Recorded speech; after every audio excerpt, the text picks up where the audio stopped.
గుంటూరు నగరపాలక సంస్థ ఆధ్వర్యంలో 77వ గణతంత్ర దినోత్సవ వేడుకలు జీఎంసీ కార్యాలయంలో ఘనంగా జరిగాయి. ఈ కార్యక్రమానికి ముఖ్య అతిథులుగా నగర మేయర్ కోవెలముడి రవీంద్ర, కమిషనర్ అశోక్ కుమార్ హాస్ట్రీ జాతీయ జెండాను ఆవిష్కరించారు. అనంతరం విధుల్లో ప్రతిభ చూపిన ఉద్యోగులకు ప్రశంసా పత్రాలు అందించి హిమనీ సెంటర్లో మహాత్మాగాంధీ విగ్రహానికి పూలమాలలు వేసి జిన్నా టవర్ సెంటర్లో జాతీయ జెండాను ఆవిష్కరించారు.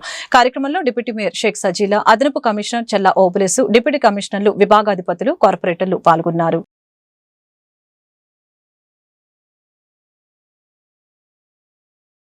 నమస్కారం.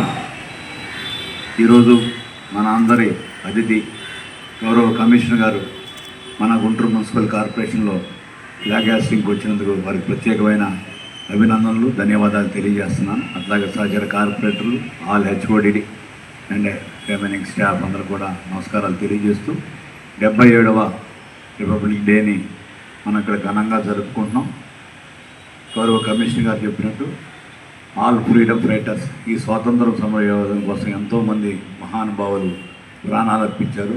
వారందరికీ వందనాలు తెలియజేస్తూ వారి అందరూ పవిత్రమైన ఆత్మ శాంతిగా ఉండాలని భగవంతుని ప్రార్థిస్తూ, ఎందుకంటే మనం ఈరోజు ఇంత క్షేమంగా మన ఇళ్ళల్లో మనం నిద్రపోయి పొద్దున్న లేచి మనం పనికి వస్తున్నామంటే ఎందరో మహానుభావులు త్యాగాలు చేసి ప్రాణాలు అర్పించి దేశ స్వాతంత్రంలో కుటుంబాలను వదులుకొని చేసిన మహానుభావులందరినీ కూడా మనం స్మరించుకోవాలి.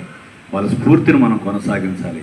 స్ఫూర్తిలో ముఖ్యంగా మన గుంటూరు మున్సిపల్ కార్పొరేషన్లో మన ఇల్లు ఎంత శుభ్రంగా ఉంచుకుంటున్నామో, మన పరిసర ప్రాంతాలు, మన ఆఫీసులు, మన రోడ్లు, మన గ్రామం మొత్తం కూడా మంచి పరిశుభ్రమైన వాతావరణంలో రానున్న తరాలకి, భవిష్యత్ తరాలకి మనం అందించాలి. మంచి ఆరోగ్యకరమైన వాతావరణం కల్పించాలి. అట్లాగే ప్రతి ఒక్కరు కూడా చెట్లు నాటే కార్యక్రమం కూడా చేసి ఎందుకనంటే గ్రీన్ ఎనర్జీ, క్లీన్ ఎనర్జీ, మంచి వాతావరణం, కాలుష్యం కాకుండా బ్రహ్మాండమైన ప్రజలు మంచిగా సుఖశాంతంతో మన సిటీలో ప్రజలు గణతంత్ర దివసోత్సవానికి విచ్చేసిన గౌరవనీయులు మేయర్ గారికి, అందరు కార్పొరేటర్స్కి, మన జిఎంసి అధికారులకి, సిబ్బందులకి, గుంటూరు నగర ప్రజలకి అందరికీ నా నమస్కారాలు. మొదటిగా అందరికీ 77వ గణతంత్ర దివస్ శుభాకాంక్షలు. మన అందరికీ తెలుసు 15th ఆగస్ట్ 1947 రోజు మనకి స్వాతంత్రం వచ్చింది. కానీ 26 జనవరి 1950 రోజు మనం రాజ్యాంగంని అమలుకి వచ్చింది.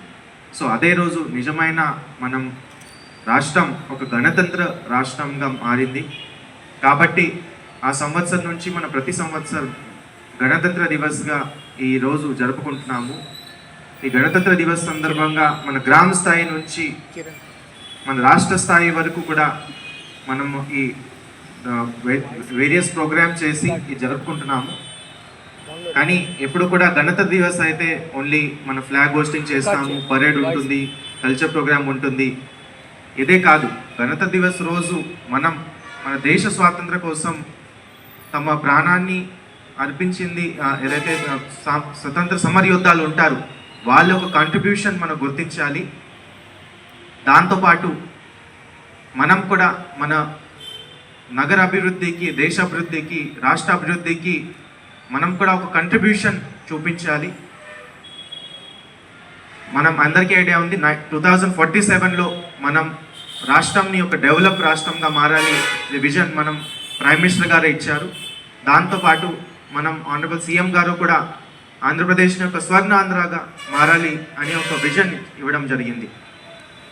సో ఈ విజన్ నిజం చేయాలంటే మనం అందరూ కూడా కలిసికట్టుగా పనిచేస్తే, కృషి చేస్తేనే తప్పకుండా ఈ విజన్ మనం సాధిస్తాము.